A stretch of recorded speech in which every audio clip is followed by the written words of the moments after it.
Voilà. Bonsoir à tous. Bienvenue à notre formation en base des données.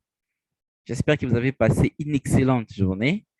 Aujourd'hui, nous allons poursuivre notre formation et nous allons entrer dans les vifs du sujet. Comme on l'avait dit hier, c'est aujourd'hui que nous allons passer maintenant à la partie pratique, les codes sources. Voilà. Donc, aujourd'hui, qu'est-ce que nous allons voir? Voilà. Aujourd'hui, nous allons passer au code. Nous avons longuement exploité la théorie. Nous avons vu plusieurs concepts théoriques nous aidant à concevoir les bases de données. C'est aujourd'hui que nous passons maintenant à l'implémentation de tout ce qu'on a appris.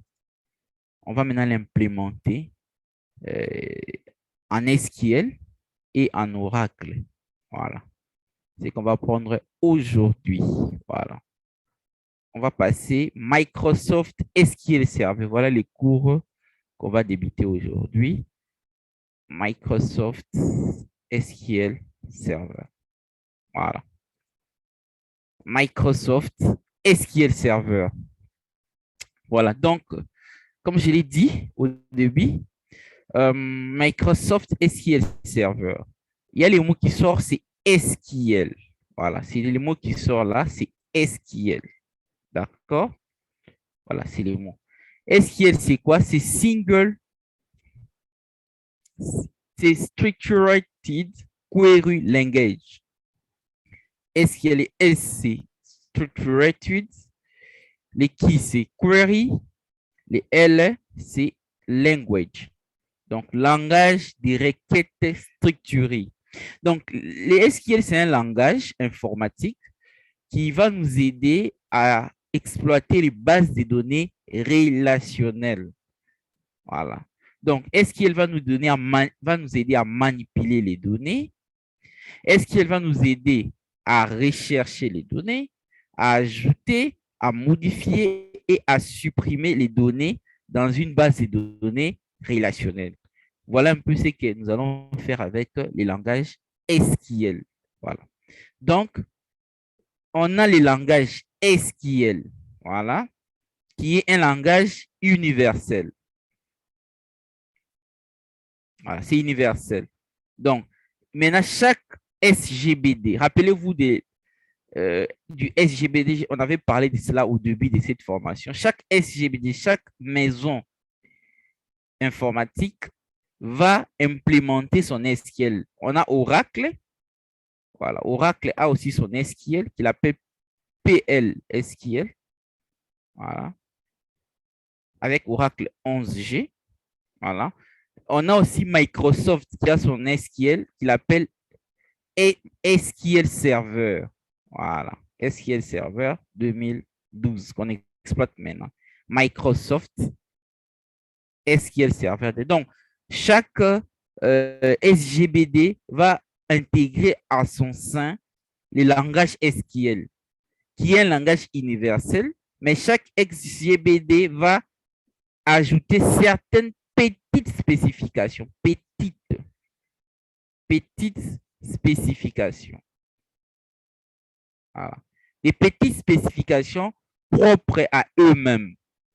Donc, vous allez vous rendre compte que SQL avec Microsoft et SQL avec Oracle, c'est presque la même chose. Donc, quand on a Microsoft, voilà, c'est presque la même chose avec Oracle. Il n'y a que des petites différences. Ah, ce sont que des petites différences qui existent entre les deux. Voilà. C'est ce qu'on va voir tout de suite là. Voilà. Maintenant, nous allons commencer avec SQL. Microsoft SQL Server. Voilà. Donc, comme je le disais, SQL, ça nous aide à faire quoi? C'est un langage qui nous aide qui nous aide à créer, à modifier les données dans une base de données. C'est un langage qui nous aide aussi à contrôler les transactions. Voilà, contrôle des transactions. Voilà, c'est un langage aussi qui permet d'autoriser ou d'interdire l'accès à certaines données à certaines personnes. Donc, très complexe. Hein. C'est un langage qui ne va pas seulement, qui ne se focalise pas seulement dans la manipulation des données, il va au-delà même. Donc, il y a les contrôles, il y a les contrôles d'accès, ainsi de suite. Voilà un peu ce que permet SQL. Voilà. SQL Server, voilà ce dont nous parlons. Nous allons tout au long de cette formation exploiter, administrer les bases de données avec ces langages ici, avec ces logiciels plutôt. SQL Server 2012. Voilà. SQL Server, au fait, c'est la version SQL de Microsoft. Voilà. Microsoft, sa version SQL, c'est SQL Server 2012. Il y a plusieurs. Il y a 2008, il y a 2016, il y a même 2016 aussi. 2014, il y a 2016 aussi. J'ai appris que même 2019 était déjà sorti. Voilà, donc il y a plusieurs versions. Moi, je préférais tout au long de cette formation se focaliser sur 2012. Voilà, vous allez me demander pourquoi 2012, pourquoi tu ne nous as pas appris 2016, 2000. En fait, partout, c'est la même chose. 2008, 2014, tous, c'est la même chose, mais sauf qu'il y a des petites améliorations. Mais dans le monde professionnel, ils utilisent toujours 2012. Beaucoup d'entreprises sont en 2012.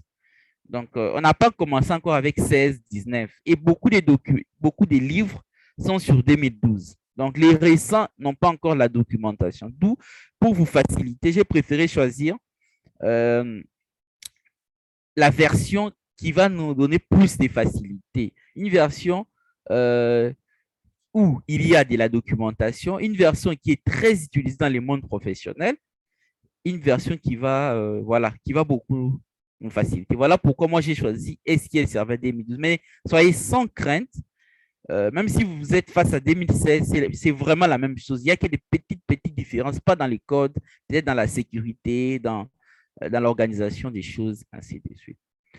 Voilà, donc SQL Server, lui, nous permet de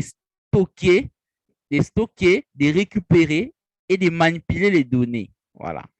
Pour répondre aux objectifs commerciaux de l'organisation. Donc, SQL, c'est vraiment une plateforme par excellence. SQL Server plutôt, pas SQL. SQL Server, c'est une plateforme par excellence dans la gestion et la manipulation de vos données, hein, selon vos propres conditions. Donc, voilà un peu. Donc, dans le monde, chers amis, dans le monde professionnel, pour les bases de données, hein, des organisations qui utilisent les bases de données serveurs, rappelez-vous, on avait parlé des bases de données locales et des bases de données serveurs. D'accord? Nous, ce qu'on apprend, ce sont des bases de données serveurs. Donc, on a un serveur, la base de données est localisée dans les serveurs. Voilà.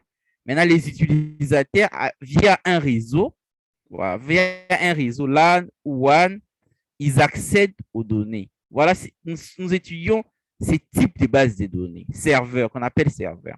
Donc, dans les mondes serveurs, chers amis, dans les mondes serveurs, dans les mondes des serveurs, dans les mondes des serveurs bases de données, il n'y a que deux.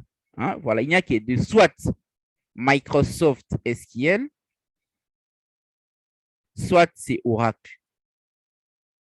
Et pour des grands projets, des projets réels, des projets pertinents en base de données, les organisations, des gouvernements utilisent l'un des deux. Soit c'est Microsoft SQL Server, soit ils utilisent Oracle.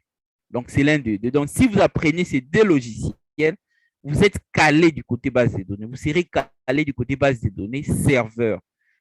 Et c'est ce que des grandes organisations et même des gouvernements utilisent. Voilà. Et si vous avez un projet d'informatisation de grande envergure, informatiser une grande organisation, informatiser un gouvernement, informatiser je ne sais pas quoi, vous devez penser à l'un de ces deux logiciels, soit Microsoft SQL, soit Oracle. Voilà. Donc, voilà.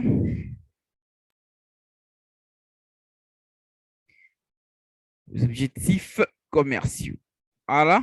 Maintenant, avec SQL Server, voilà, qu'est-ce qui est encore intéressant avec SQL Server 2012? Donc, avec SQL Server, vous pouvez importer et exporter des données à partir de divers formats de fichiers vers les liens vers d'autres bases de données.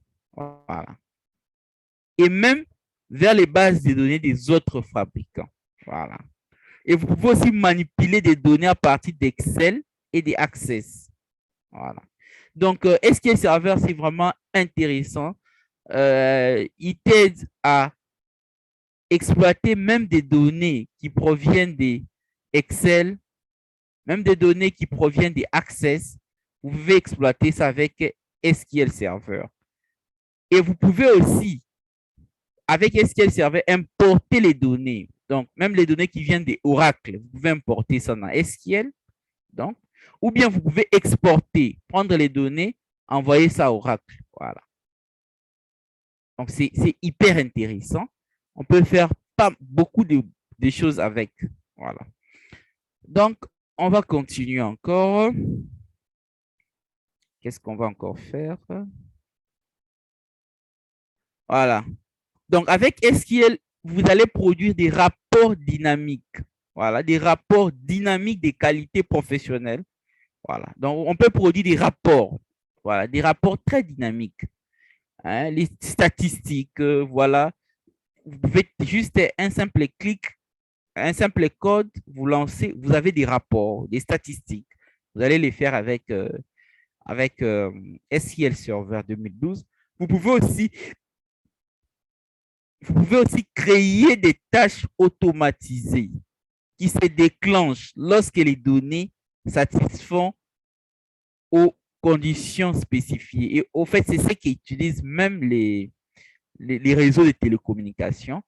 Voilà, donc il y a des tâches automatisées qui se déclenchent et même on appelle ça triggers, les triggers. Voilà, il y a des triggers dans les bases de données, comme par exemple chez l'un des grands opérateurs de notre pays ici, ils utilisent Oracle.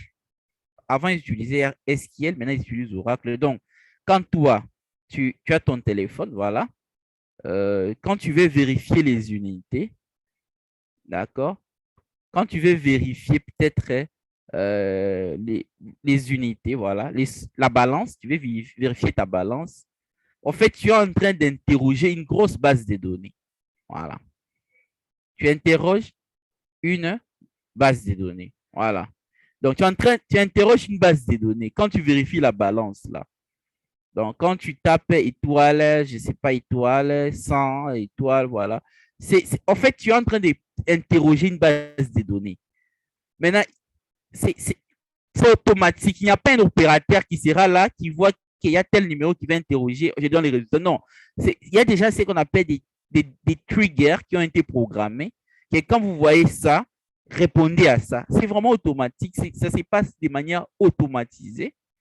Et avec ça, on est allé encore loin. On est allé avec les data mining. Voilà. Les data mining. On a mis même de l'intelligence artificielle. Voilà. De l'intelligence artificielle. Voilà. Donc, on a mis de l'intelligence artificielle aux bases des données. Donc, comment on a mis de l'intelligence artificielle? Donc, le système peut lui-même, sans votre intervention, le système peut de lui-même commencer à vous envoyer.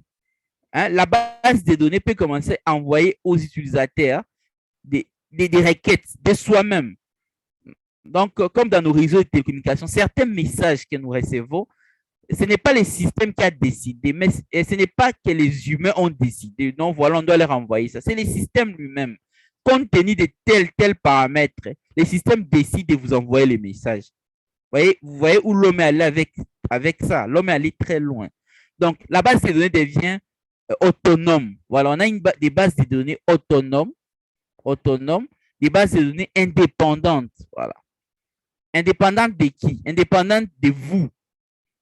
Ça ne dépend pas de vous. les DBA, les databases administrateurs. Ça ne dépend pas de vous, l'administrateur base de données. Le système fonctionne de lui-même. C'est ce qu'on appelle les data mining. Ce sont des technologies de l'intelligence artificielle qu'on a insérées. J'espère qu'après cette formation, si vous voulez aller loin dans les bases de données, vous pouvez étudier, jeter un coup d'œil un peu sur ces domaines de recherche de data mining. Voilà, mais ce n'est pas ce qu'on va faire dans notre formation. Nous nous limitons juste à la manipulation des données. On va pas aller dans les data mining. Voilà. SQL Server est un produit complexe avec une grande variété de services. Alors, SQL Server a une variété de services. Voilà, je voulais insister sur ça. Ça a une variété de services. SQL Server a plusieurs fonctionnalités. Donc, service, pourquoi j'insiste, je souligne les mots service.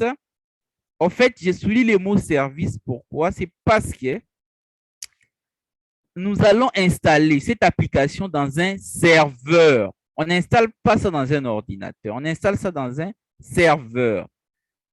Et un serveur, quelle est la différence entre un serveur et un ordinateur? La différence est que les serveurs, oui, je vois, quelqu'un m'a interrompu. Vas-y, John Barre. Vas-y. Bonsoir d'abord. Bonsoir, John. Excusez-moi, vraiment, avec les transports, c'est un combat là. Donc, les premières parties là, je n'ai pas écouté ça. Bon, moi, j'ai pensé aussi, peut-être que c'était une question, la différence, ça, mais j'ai compris que ce n'était pas une question. C'est pour ça que j'avais cliqué là-bas, excusez-moi. D'accord, c'est pas un problème, voilà. Merci beaucoup. OK. Ne vous inquiétez pas, nous n'avons vu rien de grave. Hein?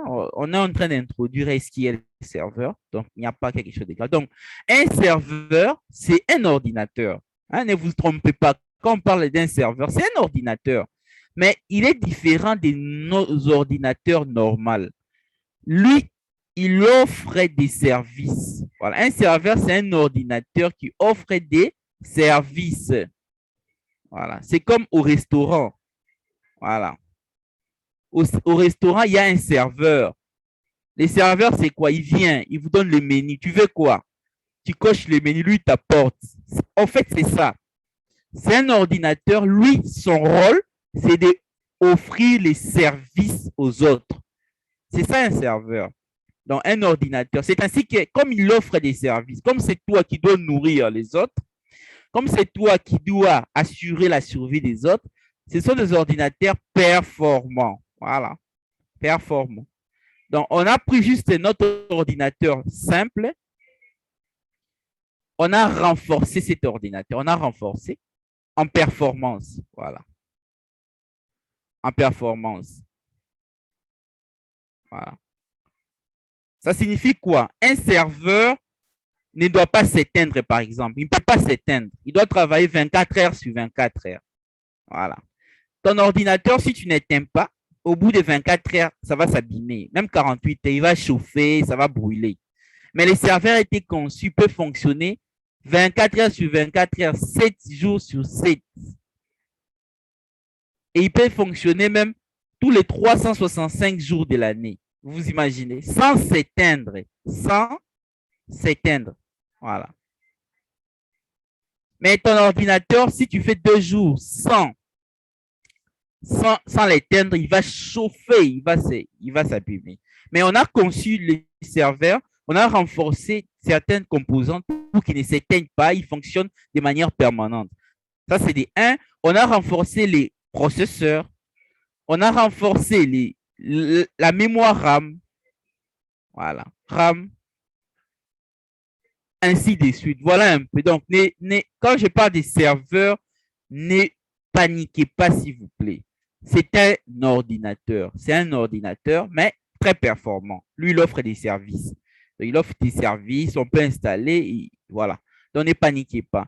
Donc, SQL c'est un logiciel qui doit être installé dans un serveur. Voilà, il doit être installé dans un serveur. C'est ainsi qu'on dit SQL serveur. Il faut l'installer dans un serveur. Mais dans le cadre de notre formation, comme vous n'avez pas l'argent pour vous acheter des serveurs, ça coûte cher un serveur, vous n'avez pas l'argent, votre ordinateur sera transformé en serveur. Voilà. En serveur. Vous allez transformer votre ordinateur en serveur. Quel genre de serveur? Serveur base de données. Serveur base de données. Donc, nous allons installer SQL dans notre ordinateur et notre ordinateur va devenir un serveur de base de données. Ça, c'est juste pour que nous puissions apprendre. Et vous allez vous rendre compte que tout ce que nous allons faire avec notre ordinateur, c'est ce que vous allez aussi faire devant un serveur. Pas moins, pas plus. C'est exactement la même chose. Si vous administrez déjà avec votre ordinateur, vous allez aussi administrer avec les serveurs. Donc, c'est ça la parenthèse que je voulais un peu souligner. Donc, nous travaillons dans un environnement serveur. Mais quand vous n'avez pas l'argent de vous acheter des serveurs, votre ordinateur va devenir un serveur de base de données. C'est ce qu'on va faire lors de l'installation de SQL. Pendant l'installation de Microsoft SQL Server, nous allons transformer notre ordinateur en serveur de base de données. C'est ainsi que l'installation sera très longue. Elle sera un peu longue. Il y aura beaucoup d'étapes parce que nous transformons notre ordinateur en serveur de base de données. Voilà. OK. Qu'est-ce que nous allons encore faire?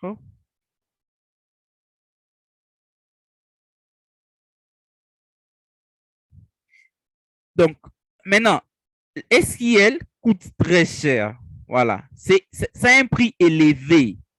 La licence coûte très cher.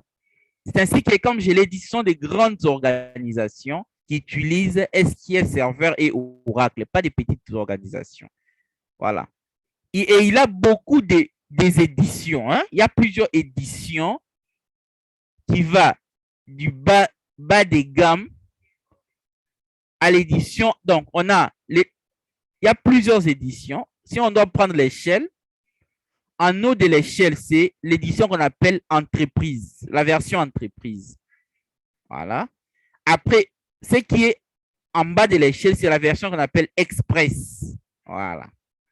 Donc, il y a plusieurs versions d'SQL et ça coûte très cher. Vous allez voir, je vais vous montrer les tableaux, le prix de SQL. Il coûte très cher. C'est ainsi que quand vous voyez une entreprise utiliser SQL Server, utiliser Oracle, sachez-les que c'est vraiment une grande organisation. Ils ont de l'argent parce que des petites organisations ne peuvent pas s'hasarder d'utiliser ça. Ça coûte cher.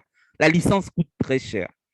Maintenant, il y a quand même, pour permettre aux gens d'apprendre, pour permettre aux gens comme vous et moi de s'entraîner avec SQL, Microsoft a créé la version qu'on appelle Express. La version Express. Lui, il est $0. C'est gratuit. Voilà. Cette version, c'est $0. C'est gratuit. Vous pouvez installer ça dans votre serveur, temporairement. C'est limité, mais ça fait quand même vous aider à s'entraîner, à s'exercer et à apprendre. C'est ce que nous allons utiliser tout au long de notre formation. On ne va pas utiliser la version entreprise parce qu'il coûte énormément cher. On n'a pas l'argent de l'acheter. On n'a pas l'argent, mais on va utiliser la version express. Voilà. Tout au long de cette formation. Voilà.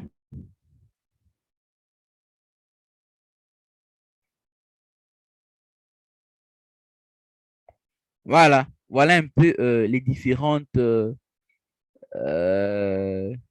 les différentes versions de SQL. Voilà. Donc, on a la version, nous avons la version Enterprise. Nous avons la version Enterprise. Nous avons la version Business Intelligence et nous avons la version Standard. Quelle est la différence de ces versions? Le plus cher, c'est celui-ci. Après, ce qui coûte un peu moins cher, c'est celui-là. Et celui qui est moins, c'est ça, la version standard. Voilà. Donc, quelles sont les fonctionnalités? C'est le nombre des processeurs, voilà. Donc, le nombre de processeurs, par exemple. Quand vous avez la version entreprise, vous pouvez installer ça dans un système qui a autant de processeurs. Autant. Donc, maximum, même 20 processeurs, même 32, 64, il n'y a pas de problème. Mais la version Business Intelligence, c'est limité qu'à 16 cœurs, processeurs de 16 cœurs. Même aussi la version standard. Voilà. Donc, il y a la capacité de faire le reporting et l'analyse, la programmabilité, la manageabilité, voilà, les self-service business intelligence, le corporate business intelligence, l'advance, voilà, les data warehousing et une haute disponibilité. Voilà. Voilà, c'est ce qui nous intéresse ici, les high availability. High availability. Always on. Voilà, c'est ce qui nous intéresse ici. Vous allez remarquer que la version Enterprise, sa disponibilité, c'est comment? C'est advanced, c'est avancé. Mais pourtant, les autres, c'est basic, basic. Ça signifie quoi? Donc, la version entreprise va planter difficilement. Donc, quand je parle de disponibilité, c'est très important. Voilà, je vais expliquer ça par un petit exemple. Donc, quand tu as ton serveur, voilà, des bases de données, voilà, voilà. Quand il y a 2 utilisateurs, pas de problème. Quand tu as 20 utilisateurs, pas de problème. Mais quand tu arrives à 200 utilisateurs, les problèmes commencent. Quand tu arrives à 2000 utilisateurs, les problèmes encore commencent. Et quand tu arrives à 200 000 utilisateurs, je vous assure que vous avez plusieurs problèmes. Maintenant, qu'est-ce qui se passe? Vous allez voir des réseaux de communication, ils ont combien de... Il y a certains réseaux qui disent qu'ils ont 1 million d'abonnés. 1 million d'abonnés, c'est 1 million d'utilisateurs, chers amis. Ils ont 1 million d'utilisateurs des bases de données, 1 million de users. 1 million d'utilisateurs qui, chaque fois qu'ils utilisent la base de données pour demander les unités, pour appeler, je ne sais pas pour faire quoi. Maintenant, imaginez-vous que ces sociétés utilisaient des versions basiques, des versions moyennes de SQL. Il y aurait chaque fois des bugs. Parce que plus vous avez les utilisateurs, les serveurs est sollicité, il aura tendance à se planter, des bugs. Mais vous allez remarquer que les bugs dans les réseaux, c'est très rare. Pourquoi? Parce que c'est la version du serveur, la base de données, peut-être Microsoft SQL Server qu'ils utilisent. Ils utilisent la version avec une high availability.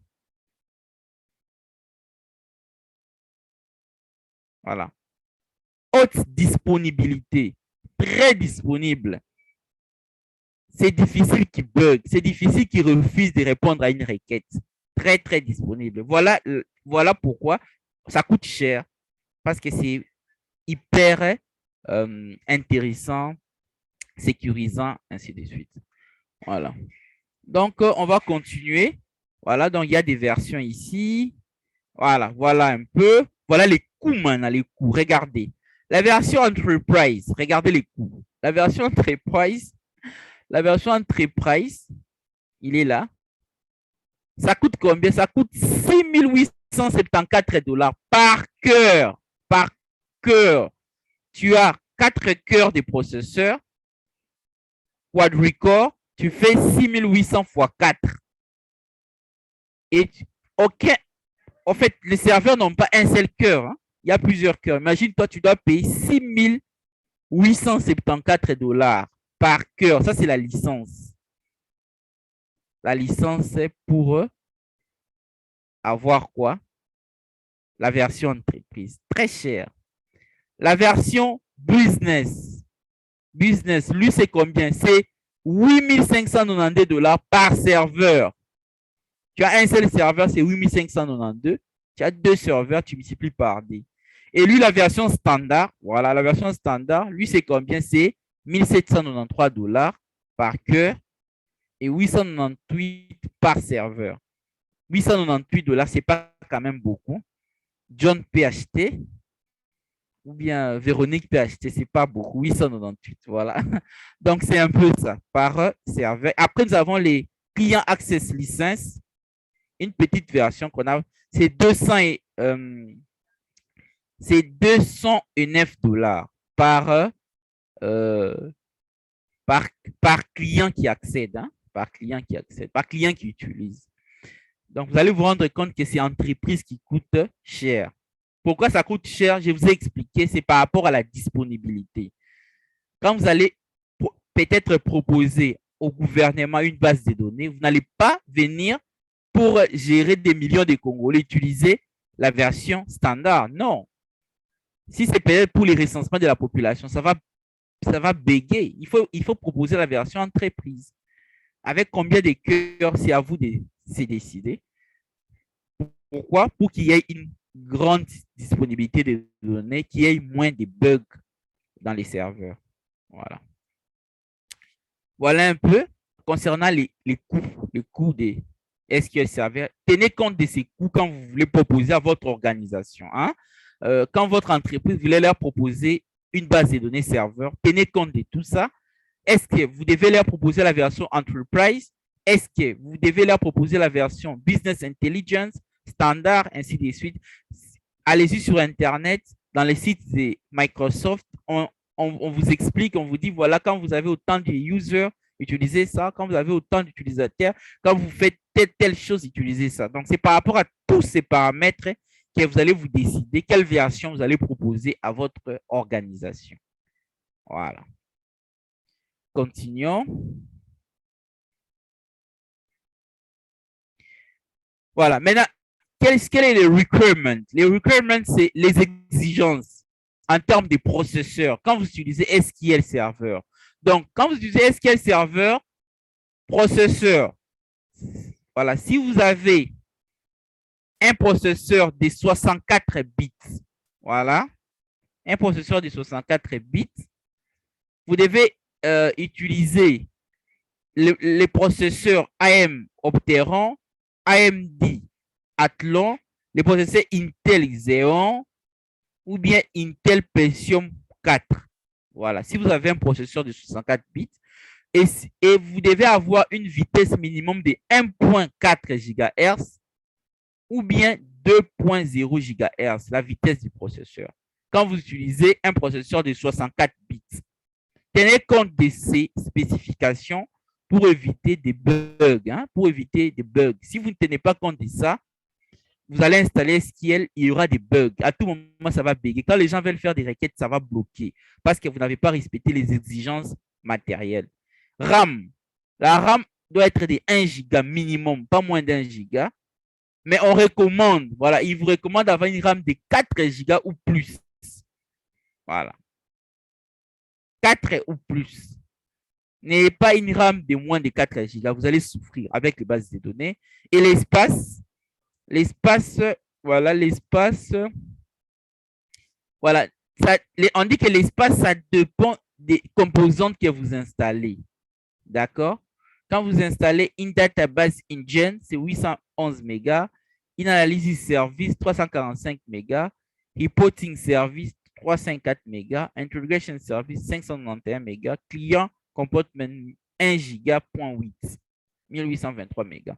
Donc, bon, ça c'est, en fait, cette disk space, l'espace ici, dans les disques ici, c'est l'espace pour l'installation. N'oubliez pas, c'est pour l'installation. C'est pour l'installation. Mais pour l'utilisation, vous devez préserver beaucoup d'espace. Les bases de données stockent des données. Et les données évoluent dans les temps. Comme par exemple, vous voulez faire les recensements de la population. Les gens vont naître, on va commencer à ajouter les gens. Les gens vont mourir, on va retrancher les gens. Les données vont commencer à évoluer. D'où il faut prévoir de l'espace, suffisamment de l'espace. Donc, cet espace dont je parle, ce n'est pas l'espace pour utiliser, c'est l'espace minimum pour l'installation. Donc, tu sommes les trois ici parce que vous avez besoin d'un database engine, vous avez besoin d'un analyse, vous sommez tout ça, vous calculez, ça vous donne combien. Je crois que ça peut arriver autour de. Ça peut faire autour de 4 gigas. 4 gigas ou 5 gigas. C'est approximativement ça. Donc, quand tu veux installer, il faut prévoir 4 gigas. Mais 4 gigas, c'est ce que tu dois prévoir pour l'installation. Mais si tu dois commencer à utiliser régulièrement, il faut prévoir beaucoup. Certaines organisations, ils ont des 10 Tera pour les bases de données. 10 Tera, 20 Tera. Voilà. Parce que vous allez gérer beaucoup de données, beaucoup. Vous allez remplir votre base de données de beaucoup d'informations, comme par exemple les réseaux de communication. Vous pensez qu'ils vont prévoir 5 gigas pour gérer 1 million d'abonnés? Non, c'est des Tera. 1 Tera, 2 Tera, 10 Tera, 20 Tera, 500 Tera. Voilà, des données. Donc, il faut prévoir de l'espace pour le stockage. Voilà. Qu'est-ce qu'on va encore faire? Qu'est-ce qu'on va encore voir? Voilà. Donc, on a dit que SQL Server, c'est vraiment un produit complexe avec une grande variété de services. Voilà. Donc, la plupart d'organisations n'ont besoin que d'un sous-ensemble de cette fonctionnalité. Donc, je voulais souligner cette phrase. SQL propose de nombreux services, je vous assure, de nombreux, pour les data mining, pour l'intelligence artificielle, pour ceci, pour cela. Vous devez souscrire à un service par rapport aux besoins de votre organisation. Vous devez trouver les fonctionnalités d'SQL par rapport à votre besoin, par rapport à vos besoins. D'accord? Donc, lorsque vous allez trouver les composantes pour installer SQL dans un serveur, vous devez choisir des composantes qui correspondent à vos besoins. Et qu'est-ce que vous devez faire? Vous devez définir vos besoins. Mon organisation veut quoi? Quand vous définissez vos besoins, vous allez dans les sites de Microsoft, vous allez voir maintenant ce qu'ils proposent. Voilà, nous, on propose ça, et vous choisissez. Donc, n'installez pas tout. Il y a beaucoup. Comme je l'ai dit, c'est complexe. C'est un produit complexe. Il y a beaucoup de fonctionnalités. Choisissez ce qui vous intéresse. Voilà. Donc, et comme j'ai dit, il y a la version Expression. C'est la version presque gratuite qui vous aide à essayer SQL, à faire certains, à s'entraîner avec, ainsi de suite. Voilà. Voilà. Quelles sont les composantes maintenant? Maintenant, quelles sont les composantes? Il y a plusieurs, comme j'ai dit, il y a plusieurs composantes de Microsoft SQL 2012. Il y en a beaucoup. Mais nous allons nous focaliser sur D. Les Microsoft SQL Express. Microsoft SQL Server Express. Voilà. C'est quoi les Microsoft SQL Server Express? C'est l'édition gratuite des SQL Server qu'on utilise pour apprendre. Voilà. Pour développer, pour application. Voilà. Donc, nous, on n'a pas l'argent, on n'a pas 6 800 $, on n'a pas 827 $. Peut-être, je ne sais pas, quelqu'un parmi vous a 827 $ pour aller acheter des versions là, payantes. Non, nous, on n'en a pas. Nous, on veut juste apprendre. Mais SQL Express, c'est la composante appropriée pour apprendre. En lui, il y a presque toutes les fonctionnalités des grandes éditions, mais ces fonctionnalités sont limitées. C'est juste pour t'aider d'apprendre. Voilà, c'est ce que vous allez télécharger. Quand vous allez aller dans les sites de Microsoft, vous allez chercher Microsoft SQL Server 2012 Express. Vous allez voir, je vais vous montrer comment moi je vais le faire. Vous allez voir. Et c'est ce que vous allez faire. Pour installer SQL Server, pour faire que votre ordinateur devienne un serveur, vous devez installer Microsoft SQL Server Express 2012 Express. Voilà. Et après, on a un deuxième outil, c'est SQL Server Management Studio. Express, Management Studio Express. Voilà. Généralement, on appelle ça les SSMS.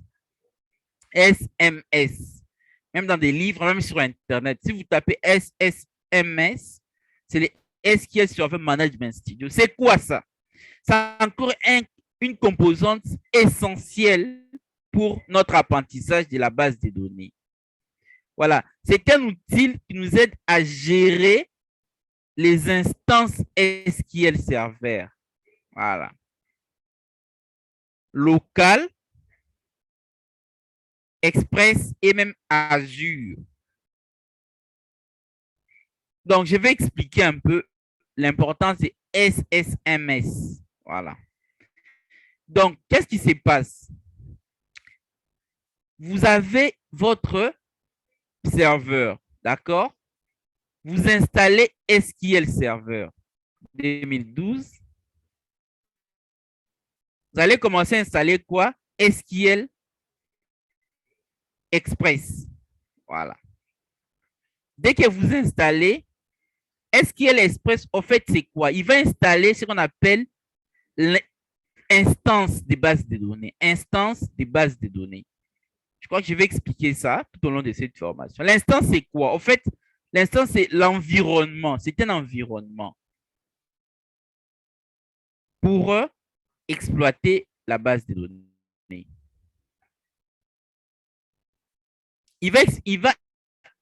SQL Express va mettre cet environnement-là dans les serveurs.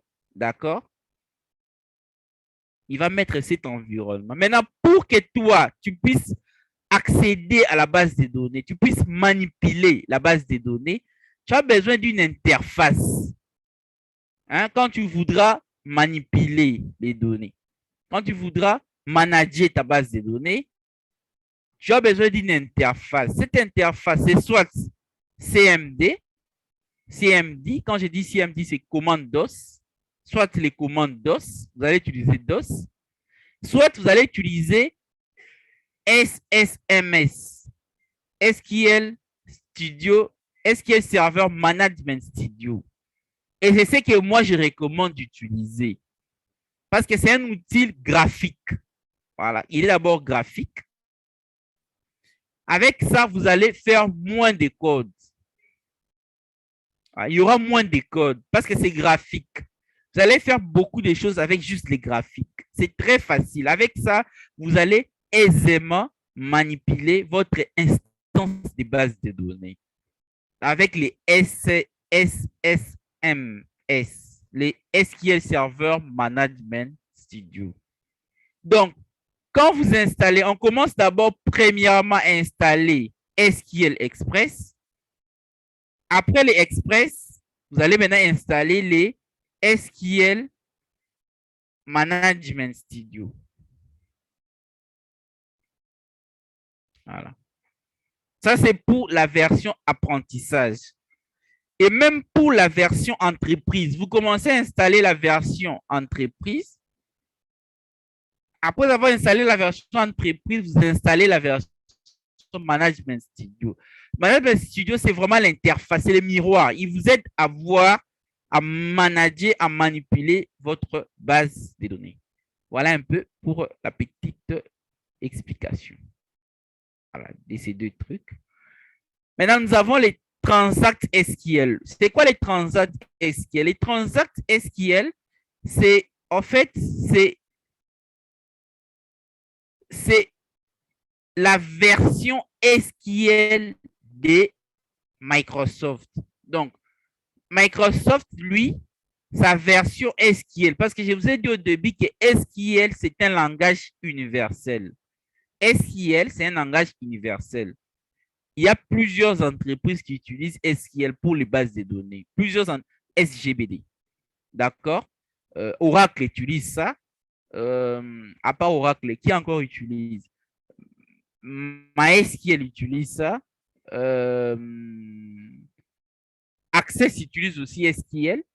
Maintenant, Microsoft SQL Server utilise aussi SQL. Sa version, il appelle ça Transact SQL. Quand vous attendez Transact SQL, en fait, c'est la version du langage SQL pour Microsoft SQL Server. Voilà. C'est la version SQL. Donc, les Transact SQL, c'est quoi? C'est un langage de base de données qui vous permet de faire l'interaction entre un utilisateur, un programme ou un serveur avec une base de données en utilisant les codes SQL. D'accord? Et c'est dans un environnement graphique. Vous faites ça dans un environnement graphique. Vous codez SQL, mais dans un environnement graphique. C'est avec Transact SQL. C'est ce qu'on va faire. Hein? On va faire tout au long de cette formation. Voilà. Microsoft appelle ça TSQL. Quand vous écoutez TSQL, quand vous allez faire des tests d'emploi, on vous demande, tu connais utiliser les bases de données? OK. Tu dis oui. Est-ce que tu connais TSQL? Tu connais Transact SQL? Ne vous embrouillez pas. En fait, il veut juste savoir, est-ce que tu connais utiliser la version SQL de Microsoft SQL Server? Voilà, c'est ça les TSQL. Donc, Oracle, lui, c'est PLSQL. C'est ce que j'avais dit au début. Donc, retenez ceci. Vous, de tout ça, ce que vous devez retenir, c'est quoi? Donc, quand on est chez Oracle, Oracle appelle SQL PLSQL. C'est sa version à lui. Quand on veut s'assurer que vous connaissez SQL avec Oracle, on va vous demander, est-ce que vous connaissez PLSQL? Là, quelqu'un veut savoir si tu connais utiliser Oracle avec SQL de Oracle. Et lui, Microsoft, lui, c'est TSQL. Voilà. Transact SQL. Hein? Voilà. Transact SQL. Voilà. Voilà un peu. C'est ce que vous devez retenir. Les T et S, tout ça, tous les deux ont en commun une chose, c'est les langages SQL. Voilà.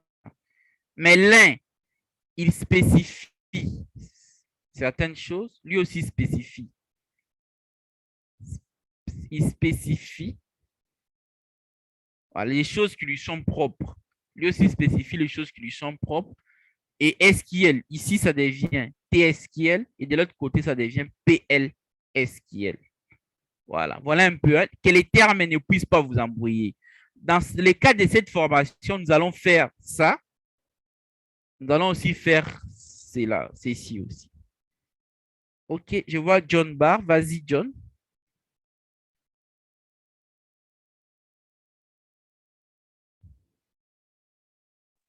Mais ça veut dire, je voulais juste te demander de ne pas, s'il te plaît, d'effacer d'abord le petit dessin que tu viens de faire là. C'est très important. Je D'accord. voulais un peu Je noter ça l'efface. un peu rapidement, s'il te plaît. D'accord. Excusez-moi, c'est aussi l'un de mes défauts. Quand j'écris au tableau, j'efface rapidement. Bon, j'efface Hmm. rapidement. Je vais commencer à tenir compte de ça. OK, comme ça, tu peux noter. Je garde ça, c'est croquis. Vous notez ça. Donc, ça, souvent, hein, c'est ce qu'on pose hein, quand vous faites des tests d'emploi en tant qu'administrateur base de données. Quand vous faites les tests d'emploi, on vous demande est-ce que vous connaissez PLSQL? Ne vous embrouillez pas. Quand il demande PLSQL, il veut savoir si tu connais utiliser Oracle, hein, SQL de Oracle. Est-ce que tu connais TSQL? Tu connais utiliser Transact SQL? Il ne faut pas s'embrouiller. C'est les SQL de Microsoft. Voilà. Donc, voilà un peu les petites différences qu'on pose pendant la recherche de l'emploi. OK. Voilà.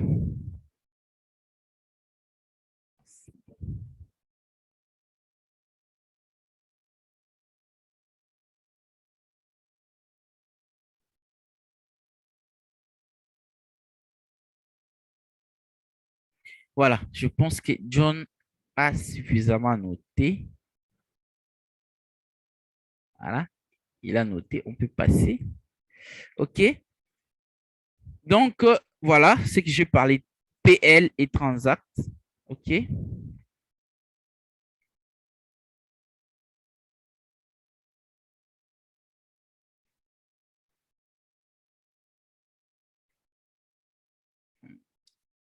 L'instance, voilà. J'explique encore l'instance. Vous allez entendre, je vais parler de l'instance, même pendant l'installation. Il y a les termes. Quand vous allez installer SQL, on va vous parler de l'instance. Vous voulez installer l'instance. C'est quoi l'instance? C'est un terme très courant dans les bases de données ici. L'instance. Retenez ça très bien. J'insiste, c'est très important. Si vous ne retenez pas, ça va vous compliquer pour la suite. L'instance, c'est quoi? L'instance, c'est un service. Voilà, c'est un service qui gère toutes les demandes d'application pour travailler avec les données de l'une des bases de données gérées par cette instance. Voilà. Il est la cible des demandes des connexions, login des applications. La connexion passe par une connexion réseau si l'application et l'instance se trouvent sur des ordinateurs distincts. Si l'application et l'instance se trouvent sur le même ordinateur, la connexion SQL Server peut s'exécuter en tant que connexion réseau ou connexion en mémoire. Donc, l'instance, c'est quoi? En fait, c'est ça même, l'instance ici, c'est ça les SQL Express. Parce que j'avais dit qu'on va, avec SQL, on va télécharger deux choses, Express et Management Studio. C'est ça l'Express, l'instance. L'instance, c'est quoi? En fait, quand vous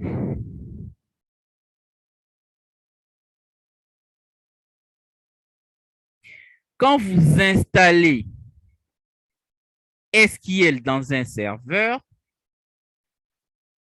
d'accord? En fait, vous n'êtes pas en train d'installer un logiciel, mais vous installez juste un service. Voilà. C'est un service. Parce que c'est un serveur, voilà. Les serveurs offrent des services. C'est un serveur. Vous installez un service.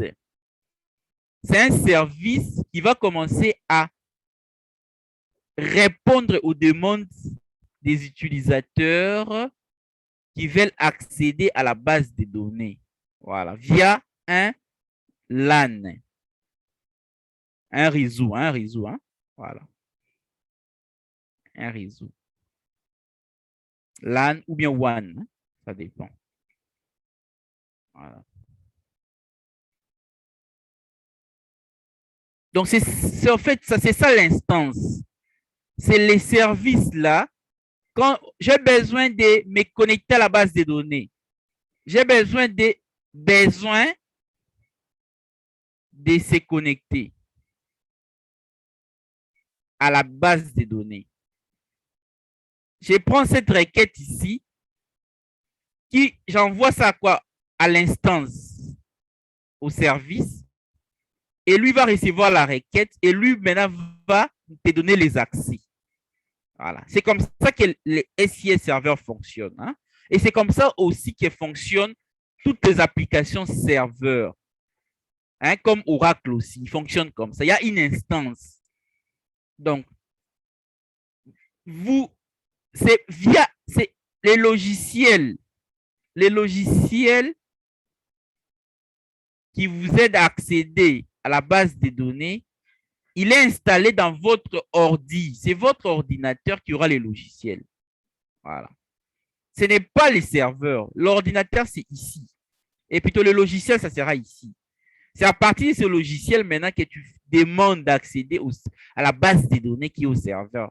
Et celui qui gère ça, c'est les services. Voilà. Et les logiciels, là, c'est quel logiciel qui joue le rôle d'écran base des données? Les logiciels qui jouent le rôle d'écran base des données, c'est ce qu'on appelle SSMS, dont je vous ai parlé. SQL Server Management Studio. Voilà. C'est lui qui joue le rôle d'écran base des données, écran BD avec votre ordinateur. Et quand vous faites ça, c'est les services qui gèrent l'instance. On appelle ça l'instance. Ici, en base de données, ces services, on appelle ça l'instance. Quand vous allez installer les serveurs avec SQL Express, on va vous dire installer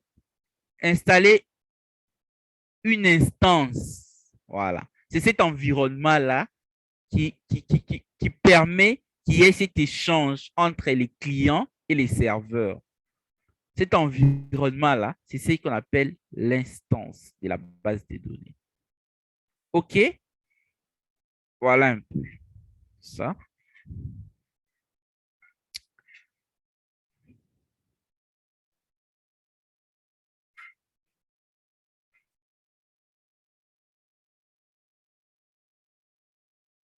Maintenant, qu'est-ce qui se passe? Vous, dans votre ordinateur va devenir un serveur. D'accord?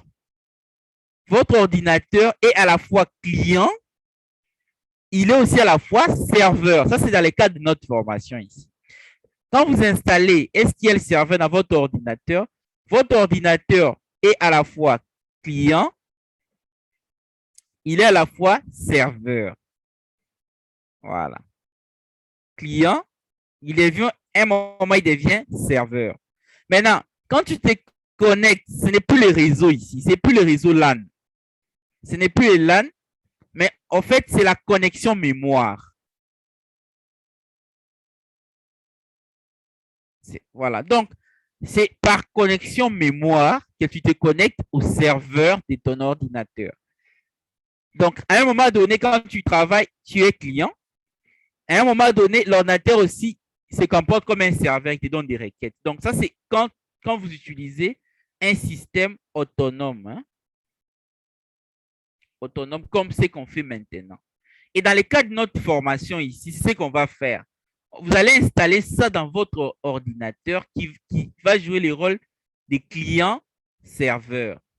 Voilà. Il va commencer à varier hein, à tour de rôle. Client, serveur, serveur, client, ainsi de suite.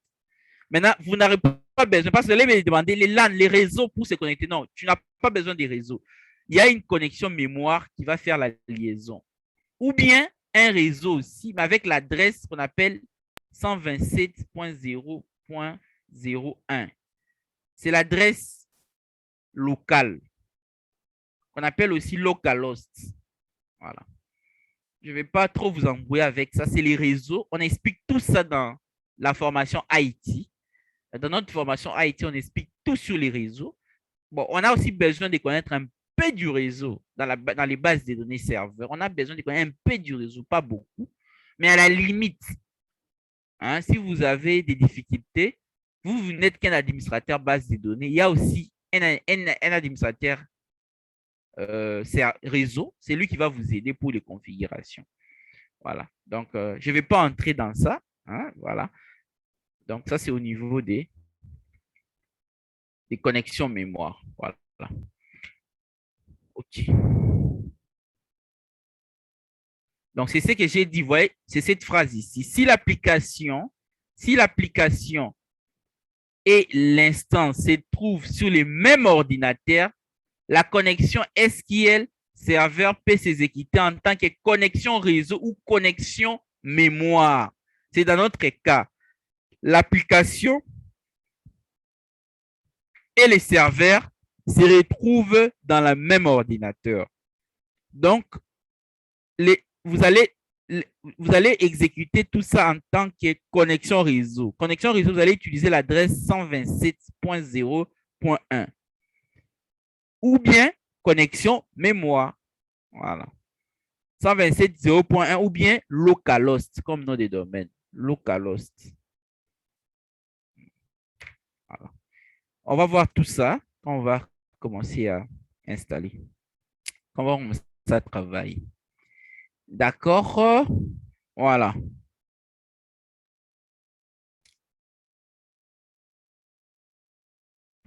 Instance. Lorsqu'une connexion est établie, une application envoie des instructions Transact SQL via la connexion à l'instance. L'instance résout les instructions Transact SQL en opération sur les données, les objets des bases de données. Et si les autorisations requises ont été accordées aux informations d'identification, des connexions est effectuée. Vous pouvez exécuter plusieurs instances du moteur des bases de données sur un ordinateur. une instance peut être l'instance par défaut. L'instance par défaut n'a pas de nom. Si une demande de connexion spécifie uniquement les noms de l'ordinateur, la connexion est établie avec l'instance par défaut. Voilà. Une instance nommée. Voilà. Donc, c'est ce que j'ai dit ici. Donc, c'est lui qui gère toutes les transactions. D'accord? C'est lui qui va gérer toutes les opérations. Donc, c'est les services du serveur des bases de données qui va gérer toutes les opérations sur les données. C'est ça l'instance. Il va gérer toutes les opérations. Et ce qui est intéressant, on peut exécuter plusieurs instances. Voilà. Plusieurs instances. On peut avoir plusieurs instances dans une base de données. Voilà. C'est ce qui est très intéressant avec les bases de données serveurs. Maintenant, l'instance par défaut, c'est ce que nous allons souvent utiliser dans la formation. L'instance par défaut. C'est quoi l'instance par défaut? C'est l'instance qui n'a pas de nom. C'est les noms de votre ordinateur. Voilà. Donc, je vais vous montrer ça. C'est comme j'avais installé SQL Server. Voilà.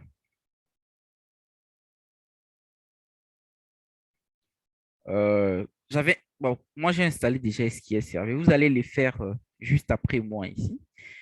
D'accord. Regardez.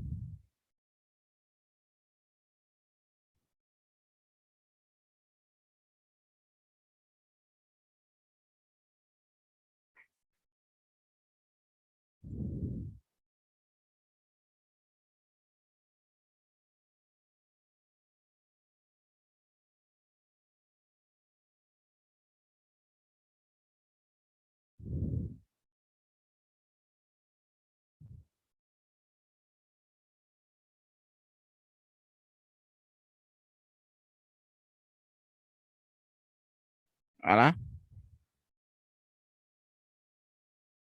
Voilà. Donc, vous avez vu,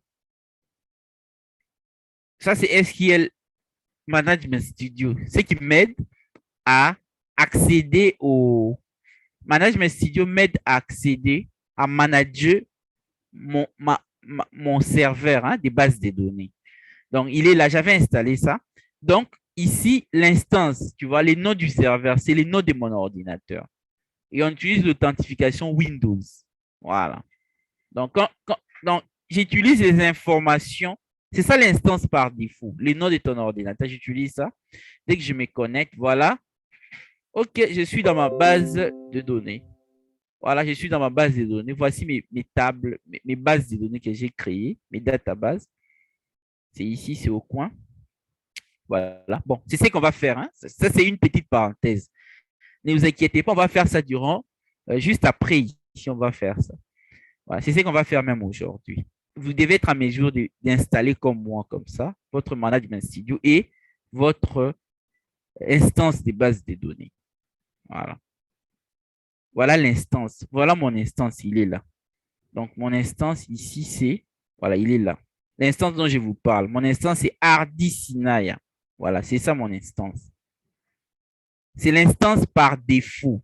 Voilà, c'est par défaut. Voilà. C'est l'instance par défaut. Hein? Vous pouvez donner aussi les noms à l'instance, comme je vais vous expliquer, ou bien utiliser l'instance par défaut. Mais quand vous allez installer, choisissez l'instance par défaut. Il va prendre les informations de votre ordinateur. Si votre ordinateur, c'est Ben PC, ça sera Ben PC. Voilà. Donc, c'est lui maintenant qui, quand je fais mes requêtes, l'information vient par l'instance. L'instance gère ça. Après, il me sert par rapport à mes besoins. Voilà. On ferme ça. Vous allez, ne vous inquiétez pas, on va faire ça aujourd'hui. Vous serez en mesure de faire tout ça. Voilà. Revenons. Let's come back to our ship. Revenons à nos moutons. OK. Voilà.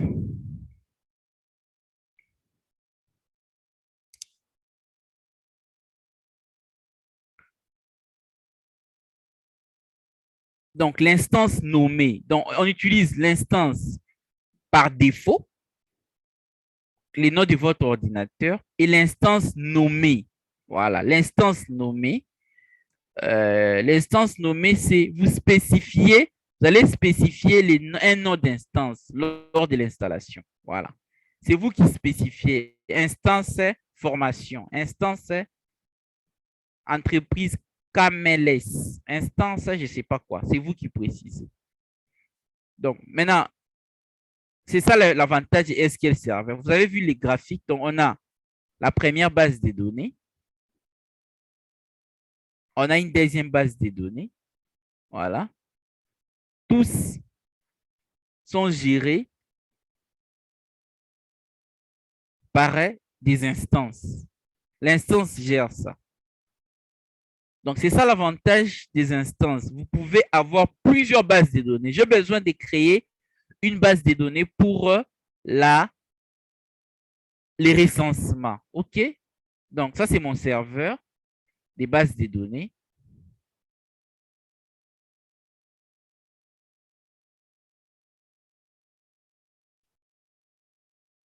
Ça, c'est je suis le gouvernement congolais. J'ai besoin, ça, c'est mes serveurs. Voilà, j'ai mis une base de données recensement. OK? Un autre jour, j'ai besoin de payer une base de données pour gérer les salaires des fonctionnaires.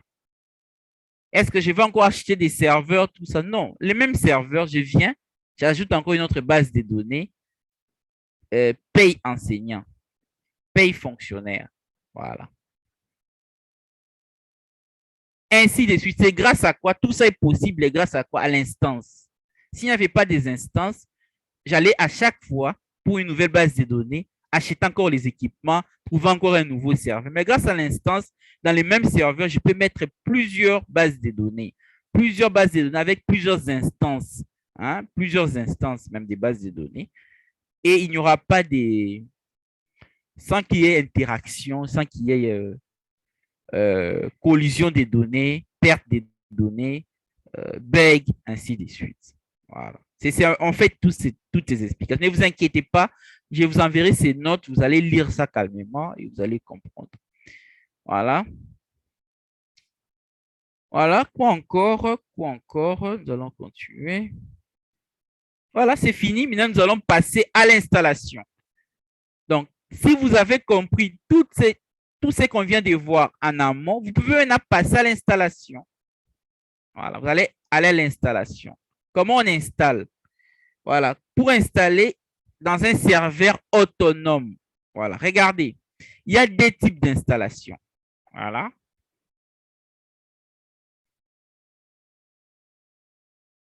Il y a deux types d'installation.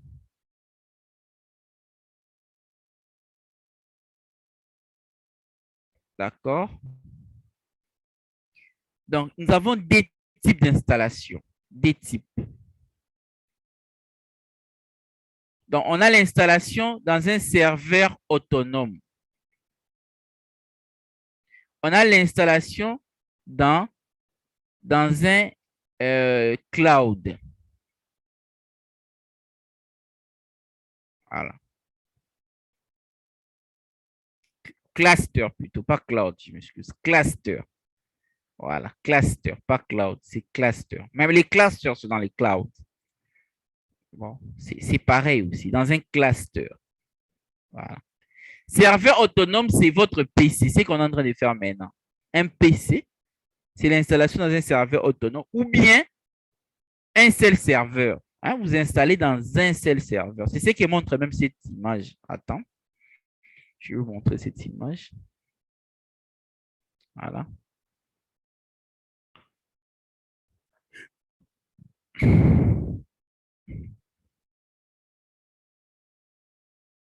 Voilà. Donc, je disais,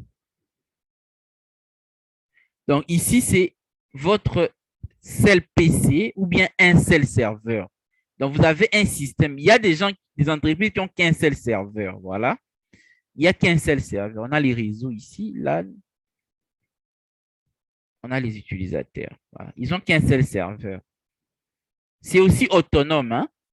C'est presque la même chose. C'est comme votre PC, un seul serveur, c'est autonome. Mais les clusters, c'est quoi? Les clusters, c'est quand vous avez plusieurs serveurs. Vous avez une entreprise. Vous êtes à Lubumbashi, vous êtes à Goma, vous êtes à Kinshasa. Voilà. Il y a un serveur à Lubumbashi, il y a un serveur à Kinshasa, il y a un serveur à Goma. Les tous sont reliés. Ils forment ce qu'on appelle les clusters, un cluster.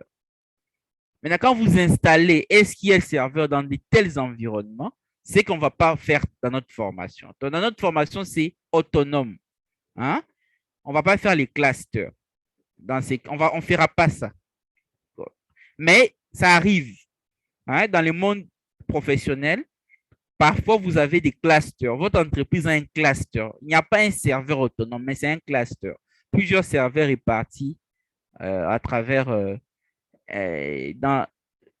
répartis géographiquement. Voilà. Ils sont répartis géographiquement. Maintenant, c'est là qu'on installe aussi SQL. Il y a aussi une manière d'installer dans un cluster. Mais c'est ça, c'est votre devoir. Voilà. On va faire avec les serveurs autonomes. Donc, les devoirs que je vous donne, c'est les devoirs. Voilà. Donc, votre devoir, c'est installation SQL serveur dans un cluster. Voilà. Vous allez faire des recherches, voir comment on les fait. Hein? Mais si vous savez déjà les faire dans un serveur autonome, le principe reste que les mêmes. Il n'y a que des petites différences. Mais dans un cluster, ça demande d'avoir une compétence IT. Hein? Il faut avoir une compétence IT. C'est l'autre formation que nous donnons même dans notre organisation. Il faut avoir un peu de compétences IT pour installer dans un cluster. Voilà. Mais bon, c'est pas important. C'est pas vraiment important. Ce qui est important d'abord, c'est autonome. Mais ça, c'est juste, voilà, c'est l'avenir même. On parle des clusters ou bien clouds. Voilà. C'est ce qu'on utilise aujourd'hui. Aujourd'hui, on n'utilise plus des serveurs autonomes. Beaucoup d'entreprises ont migré vers les clouds. Voilà. Il faut savoir comment installer dans un cloud. Voilà. Donc, ça, c'est un peu, voilà. C'est votre recherche personnelle. Faites-les. Mais dans les cas, c'est que vous allez plus rencontrer. Il n'y a pas beaucoup d'entreprises qui ont des clusters, des clouds. Ils ne sont pas très nombreux. Beaucoup ont des serveurs autonomes. Donc, ce que vous devez savoir, c'est utiliser d'abord avec les serveurs autonomes. Même avec les clusters, ce n'est pas si compliqué. Il faut juste ajouter un peu de compétences IT. Donc, ça, c'est les devoirs. Notez ces devoirs. Vous allez faire, ce sont des recherches. Hein? Voilà. Je ne vous dis pas d'installer, non. Faites des recherches pour voir comment on installe SQL Server dans un cluster, entre parenthèses cloud, comment on installe. Faites ça sur Internet, on va vous expliquer comment on fait ça. Comme ça que vous ne soyez pas complexé, hein, même dans n'importe quel cas, vous soyez à mesure d'installer. Mais nous allons faire les clusters, au serveur autonome plutôt. Voilà. Nous allons faire les serveurs autonomes. C'est ça un cluster. Vous avez vu, c'est un cluster. Donc, voilà, c'est ça le cluster. Le cluster, vous avez donc, vous avez plusieurs nœuds. Voilà. Comme ici, c'est 2 nœuds, 2 nodes. Donc, on a un serveur ici, un autre ici. Ils sont reliés par un réseau. Comme j'avais expliqué, Lubumbashi, Kananga, Kinshasa, Lubumbashi, Goma, Kinshasa. Il y a aussi l'unité de stockage. L'avantage des clusters, c'est qui est avantageux quand celui-ci va couper, l'information sera toujours disponible. Vous allez utiliser celui-là. Et quand celui-là va couper et que celui-ci est en marche, vous pouvez. Donc, c'est ça l'avantage du cluster. Donc, vous avez 2 nœuds, soit l'un, soit l'autre. Si vous avez 4 nœuds, ainsi de suite. Donc, ça fait en sorte qu'il y ait disponibilité des informations. Voilà. OK. Passons maintenant à l'installation. Donc, comme on l'a dit dans la théorie, l'installation, L'installation, c'est quoi? C'est, voilà les étapes. Vous allez lancer les setup exe, exécuter les logiciels. Dès que vous exécutez, on va vous demander la planification,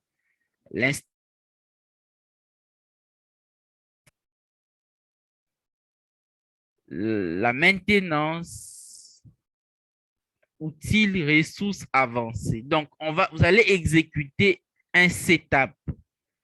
C'est quel setup? Donc, vous allez installer, télécharger SQL Express 2012, SQL Server Express 2012. Vous installez ça, après vous installez. En installant SQL Express 2012, ça va vous donner ces étapes ici. Voilà, ces étapes ici. Planification, installation, maintenance, outils, ressources. Après, vous allez télécharger SSMS, SQL Server Management Studio 2012. Vous allez aussi l'installer. Voilà. Et ensuite, vous aurez votre base de données en place dans votre serveur qui est votre ordinateur. Voilà, c'est fini pour aujourd'hui. On va passer maintenant à l'installation. Je ne sais pas s'il y a, avant de passer à l'installation, est-ce qu'il y a des gens qui ont des questions?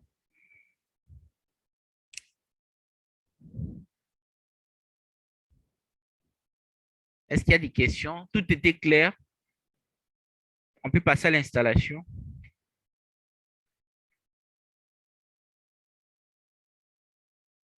OK, je vois des questions. Allez-y. John Barr, vas-y, si les studios peuvent ouvrir John Barr. Bon, pas vraiment une question. C'est juste aujourd'hui, on a coulé. On a parlé de SQL Server. Il y a beaucoup de choses là. Mais on croit bien que comme nous avons aussi les notes, bien que moi je n'ai pas encore téléchargé, je vais les faire aujourd'hui. On va relire encore, comme on a un peu quelques jours ici, on va relire et relire encore nos notes. Et je crois bien que ça va aller. D'accord. C'est bien, vraiment. OK. C'est bien. Je suis content. Donc, réalisez les notes. Bon, je n'étais pas censé vous donner toutes ces théories pour installer. Normalement, bon, certaines personnes vont venir, ils commencent l'installation. Mais l'installation des SQL Server, je vous assure, ça, c'est la plus grande tâche d'un administrateur base de données. D'ailleurs, on peut te payer beaucoup d'argent juste pour l'installation. Toi, tu penses qu'on va te payer pour administrer juste l'installation. C'est la tâche la plus importante de l'administrateur base de données. D'où je ne voulais pas venir commencer à installer. Non, non, non. Sinon, vous allez commencer à me poser des questions. Pourquoi tu avais cliqué ici? Pourquoi tu as cliqué là? Pourquoi il y a eu instance? Pourquoi? Parce que l'installation de SQL, c'est très long. C'est très long. Vous allez voir que c'est long. Ça peut vous prendre 2 heures, 1 heure. Ça dépend de votre serveur. Hein. 1 heure, 1h30, avec beaucoup d'étapes. C'est ainsi que je vous ai donné cette petite théorie qui va vous accompagner maintenant pour l'installation. Véro, vas-y.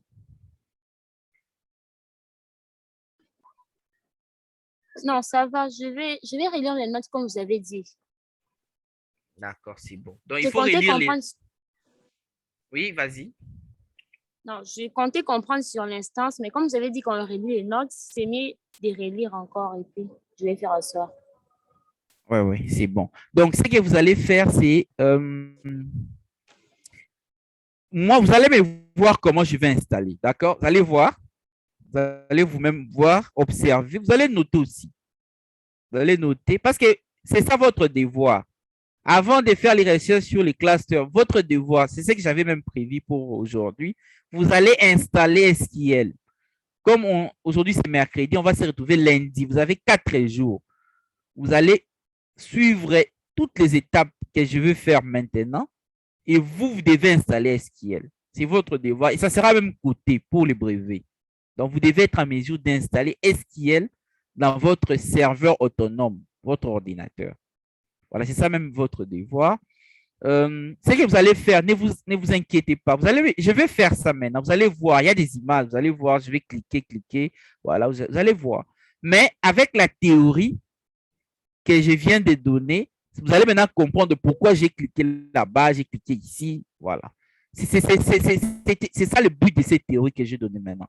C'est pour que vous ne me posez pas des questions après. Pourquoi tu avais cliqué ici? Pourquoi quand tu installes, tu avais cliqué là? Et que pour que aussi vous ayez une procédure d'installation. Voilà, allons-y maintenant. Allons-y, on va installer. Mais il est déjà 20 heures juste.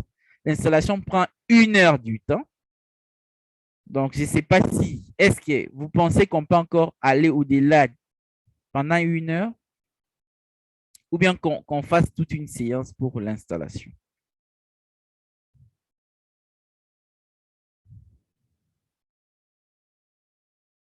D'accord, personne n'est réagi. Bon, on va faire ceci. Il est déjà temps. Oui, monsieur Vincent. Bon, en tout cas, pour moi, il n'y a pas de problème, hein, parce que ça serait notre devoir durant les 4 jours pour installer. On doit connaître comment installer, en fait. Donc, pour moi, aller même juste 21 heures, ça ne pose pas de problème. D'accord. John, vas-y. Bon, c'est une bonne idée, mais nous devons savoir aussi ça va nous prendre encore combien de temps. Parce que nous aussi, comme on travaille aussi les matins, il faut se réveiller très tôt. Ça demande aussi un peu de se reposer, rafraîchir un peu ici la mémoire. Nos transports, tout, ça compte, ça joue aussi. Si ça prend un peu de minutes, on peut, mais si vous pensez que ça peut nous prendre encore beaucoup de temps, bon, là, peut-être il faut une autre séance pour ça. Bon, là, juste ma suggestion. D'accord, c'est bon, merci. Ça prend pas peu de minutes, ça prend, si c'est peu, c'est 1 heure du temps. Ça va prendre 1 heure du temps. Bon, vous avez pleinement raison. Ce qu'on va faire, c'est comment? Je voulais poster ça sur YouTube. Vous allez suivre ça sur YouTube.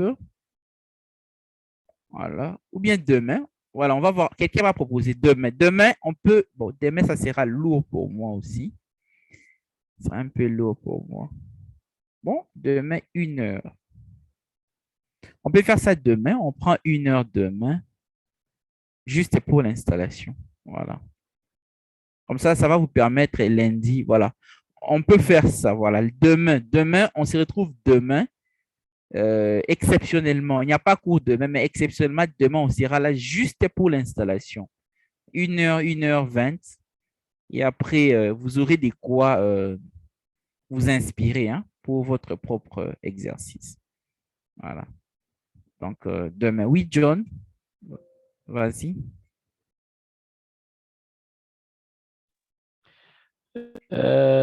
Mais ça dit malheureusement, moi, demain, vous savez, comme on connaît, c'est le lundi à mercredi. Demain, j'ai vraiment un dossier à traiter. Donc, dès que j'arrive, je ne vais même pas arriver à la maison. Donc, dès que j'ai descendu le travail, j'entre à la salle du royaume. Donc, je ne sais pas quand est-ce que je vais terminer là-bas et descendre à la maison. Comme j'ai déjà dit oui là-bas, j'ai bouclé parce que c'est très bien que ma formation termine aujourd'hui. Bon, maintenant, si je demande de changer, ça risque de me compliquer. Donc, rater ça aussi, c'est très, très dangereux. Oui. En fait, ceci, on va. L'installation, c'est comme j'ai dit, c'est vraiment c'est la plus grande tâche des administrateurs base de données. D'ailleurs, même quand on veut tester que tu sais administrer, on va te demander d'abord d'installer. Donc, quand tu ne sais pas installer, déjà, ça prouve que tu ne sais pas. Donc, on va poster que ça sur YouTube. On va poster ça sur YouTube, dans notre compte YouTube. Vous aurez accès à ça. Vous allez suivre ça n'importe quand. D'ailleurs, même c'est mieux que ce soit sur YouTube. Comme ça, quand vous installez, quand vous ne comprenez pas, vous revenez encore sur YouTube, vous regardez, voilà. Mais le lundi, quand je vais revenir, nous allons lundi, quand je vais revenir lundi, nous allons encore revenir sur ça. Mais déjà demain, soit demain, jeudi ou bien vendredi, ça sera sur YouTube, sur notre compte YouTube, notre chaîne YouTube plutôt. Nous avons aussi une chaîne YouTube. Ça sera sur notre chaîne YouTube. Vous allez voir toutes les étapes. Ça va vous aider à suivre suivre, ainsi de suite. Quand vous êtes bloqué à l'installation, vous regardez encore la vidéo et d'ailleurs, ça sera mieux. Donc, on se retrouve que lundi, mais peut-être demain ou après-demain sur YouTube pour suivre la vidéo d'installation. Oui, John? Mais ça dit, s'il vous plaît, hier, vous avez posté une chose, j'ai noté, mais vous l'avez enlevé. Vous avez mis votre adresse, les contacts, Facebook, tout ça. C'était un papier très important. J'ai noté que l'adresse, les www.core.org, là, les contacts. Bon, le Facebook, je n'ai pas noté parce que moi, je n'utilise jamais Facebook. Maintenant, YouTube, là, j'avais beaucoup aimé cette page-là pour noter toutes ces informations, s'il vous plaît. Excusez-moi, je pose beaucoup de questions. Non, non, c'est pas un problème. La page YouTube, ce n'est pas, pour le moment, la chaîne YouTube n'est pas ouverte au public. Hein? Ce n'est pas ouvert au public. Mais vous allez me donner vos adresses. Moi, je vais vous donner l'accès à la chaîne. Nous sommes en train de travailler sur la chaîne YouTube. Ce n'est pas encore ouvert au public pour le moment. Mais vous pouvez avoir accès dans un cadre privé. D'où c'est ainsi que dans mon affiche que j'avais mis hier à la fin, je n'avais pas mis YouTube parce que ce n'est pas encore accès. Ce n'est pas encore ouvert au grand public. Mais très bientôt, il sera ouvert au grand public. Mais vous pouvez déjà, vous avez ces privilèges d'avoir accès déjà à la chaîne YouTube en attendant que les grands publics puissent avoir accès à cela. Donc, je vais, à la fin de cette formation, remettre encore toutes les coordonnées, notre adresse email officielle, notre site Internet, que je vous encourage de visiter. C'est un très bon site. Visitez notre site. D'ailleurs, même très bientôt, il sera encore enrichi avec beaucoup de choses. Visitez ceux qui utilisent Facebook, notre page Facebook. Visitez également, écrivez-nous aussi par email pour des suggestions, ainsi de suite. Même les devoirs que je vous donne, vous devez me l'envoyer par email pour la correction, ainsi de suite. Et quoi encore? Et notre numéro de téléphone aussi pour nous contacter, pour des suggestions, pour beaucoup de choses. Parce qu'avec iTech Iceland, ce n'est pas seulement la formation, mais on forme aussi une famille.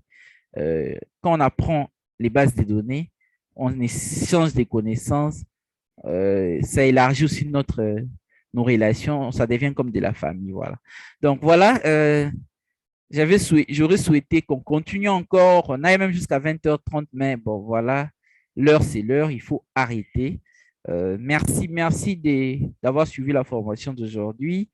Rendez-vous demain ou après-demain sur YouTube, mais lundi à l'heure habituelle pour suivre la suite de notre formation. Bonne nuit et merci. Voilà.